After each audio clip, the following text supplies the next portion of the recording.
Bismillahirrahmanirrahim. Waltakum minkum ummatun yad'una ilal khairi wa ya'muruna bil ma'ruf wa yanhauna 'anil munkar. Assalamualaikum warahmatullahi wabarakatuh. Salah satu definisi ulama yang dibuat oleh Imam As-Sanani di kitabnya, ya. Jadi wahia ma yuzbahu minan na'am taqarruban ila Allah ta'ala min yaumil 'aidin nahri ila akhir ayyamin tasyrik. Jadi kurban itu adalah apa yang dipotong, ya, berupa dari an-na'am, yakni binatang ternak yang tentu yang sudah kategori, yakni kategori unta, sapi, kambing dan domba. Niatnya jadi harus dipotong. Ya, kalau tidak dipotong, Pak, bukan namanya kurban. Kalau tidak dipotong itu bukan kurban namanya. Dan dia harus masuk kategori an-na'am, binatang ternak. Kapan tidak masuk an-na'am? Tidak boleh. Dan ketiga, syaratnya harus takarruban ilallah. Niatnya ibadah. Kalau cuma memotong kambing lalu jamu tamu, itu potong kambing 2, syarat terpenuhi. Tapi kalau sekedar menjamu tamu, itu tidak termasuk namanya syarat takarrub. Harus mendekatkan diri kepada Allah. Karena takarrub inilah yang membuat nafsu itu mengecil, nafsu itu melemah. Nah, kemudian punya waktu. Miyaumi aidin nahar itu dimulai pada hari nahar, tanggal 10 Zulhijjah. Ya, jadi nahar, ya. Jadi pangkal lehernya itu onta, Pak, disebut dengan nahar karena onta itu panjang lehernya, maka ujung pangkalnya itu disebut dengan an-nahr. Fasalli li rabbika wanhar. Ya.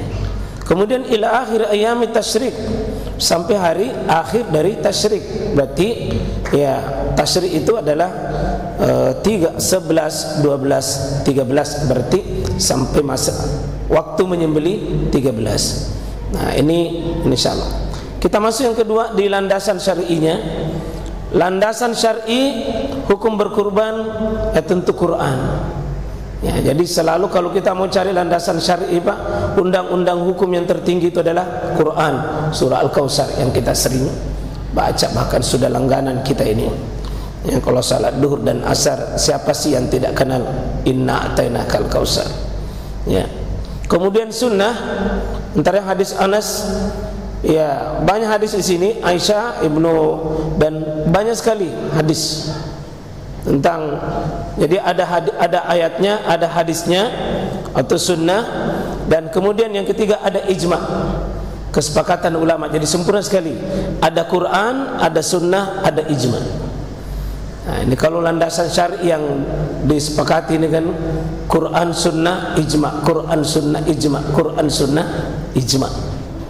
Ya, adapun seperti yang lain-lainnya itu, ya, kita kalau sudah ada mi Qur'annya, ada mi sunnahnya, ada mi ijma'nya, ya, maka di sini catatan sepakat masyru'nya, sepakat disyariatkannya. Cuma ini bagaimana hukumnya itu terjadi khilaf di kalangan para ulama. Ada yang menghukumi hukum dasar tadi, syariat yang ada di Quran, sunnah dan ijma', ada menghukumi wajib. Ada melihat ayat, hadis dan sunnah itu tadi dengan ijma', dia menghukumi sunnah.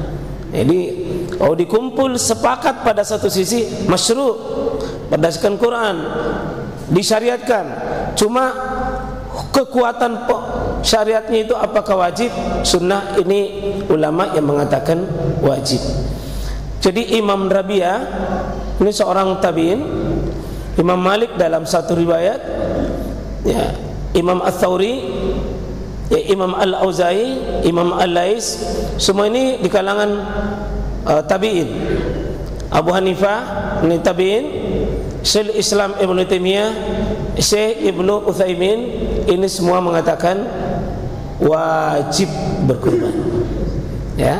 Jadi kalau Rabi'ah, Imam Malik, Imam Ats-Tsauri, Imam Al-Auza'i, ya, Imam Al-Lais, Imam Abu Hanifah, Syekh Islam Ibnu Taimiyah, Syekh Imam Ibnu Utsaimin mengatakan hukumnya wajib berdasarkan tadi itu landasan hukum.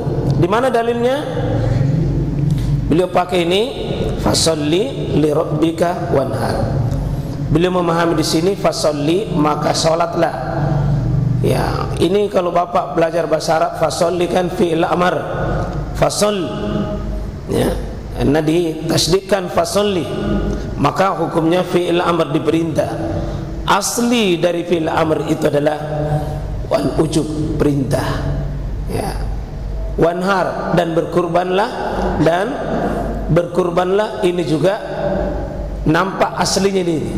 Wanhar itu dimatikan, dan ciri inilah hukum aslinya dari perintah atau itu dengan cara dijazam. Ini maka dirikan solat natuhamu dan berkurbanlah. Ini perintah, hukum asal perintah adalah wajib. Nah, kemudian ada hadis dua Imam Ahmad, Ibnu Majah dari sahabat Abu Hurairah dinilai hasan oleh Al-Albani. Meskipun nanti dalam ulama hadis nanti kita akan bahas nanti di kitab Bulughul Maram atau di kitab Subulus Salam tentang hadis ini.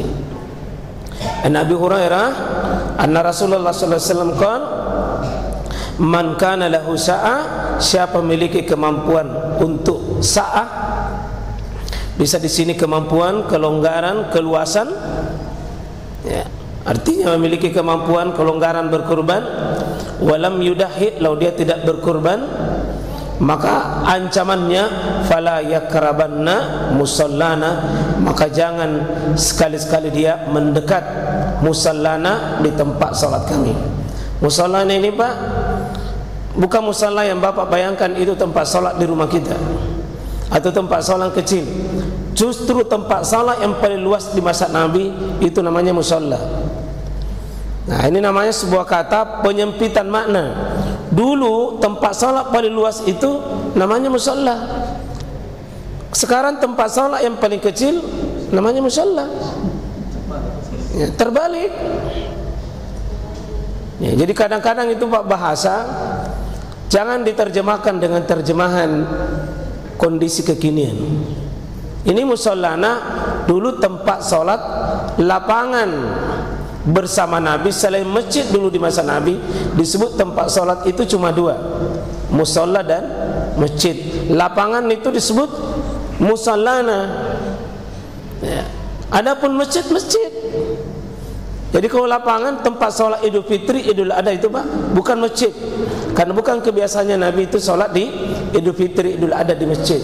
Itu di musalla, yakni tempat berupa lapangan. Berarti yang dimaksud hadis ini, kalau dia memiliki kemampuan berkurban, lalu dia tidak berkurban, sekalian tidak usah juga pergi salat Idul Adha. Sekalian tidak usah pergi salat Idul Adha. Jadi mari Pak, mudah-mudahan kita ini jangan nanti disuruh pulang oleh Nabi. Kenapa kau ada di situ? Nah, Anda tidak berkurban. Ya, kira-kira bagaimana nanti itu Pak ya? Tidak disuruh jaki pulang sama Nabi. Tidak ada tempat salat bagi kamu. Karena kaum muslimin itu punya nafsu, bisa beli ini, bisa beli ini, bisa beli ini. Tapi berkurban Pak selalu merasa tidak mampu.